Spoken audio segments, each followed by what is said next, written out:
एक दिन एक लड़की ने अपने पिता से पूछा, पापा, क्या आप कभी मेरी वजह से रोए हैं? उसके ऐसा पूछने का कारण ये था कि उसने कभी भी अपने पिता को रोते हुए नहीं देखा था। इस सवाल के जवाब में पिता ने कहा, हाँ, एक बार ऐसा कुछ हुआ था जब तुम्हारी वजह से मैं रोया था।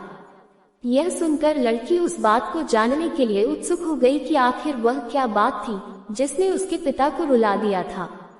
इस उत्सुकता को शांत करने के लिए पिता वह किस्सा सुनाने लगा। बात उस समय है जब तुम 8 माह की थी। एक दिन मैंने तुम्हारे सामने 3 चीजें रखी, एक पेन, एक सिक्का और एक खिलौना। मैं ये जानना चाहता था कि तुम उन चीजों में से क्या उठाओगी। उनमें पेन बुद्धिमत्ता का प्रतीक था, सिक्का धन का और खिलौना मनोरंजन का प्रतीक था। मैं ये सब बस एक जिज्ञासा के कारण कर रहा था। मेरे लिए ये जानना बहुत रोचक था कि मेरी बेटी के लिए आगे जाकर क्या सबसे अधिक मायने रखेगा। मैं तुम्हारे सामने बैठकर बेसब्री से तुम्हारे अगले कदम का इंतजार कर रहा था।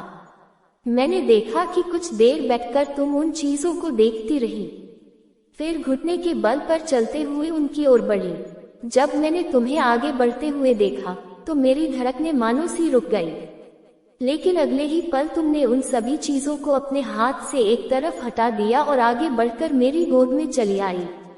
बस यही वो पल था जब मेरा दिल भर आया था और तुम्हारी वजह से मैं रो पड़ा था।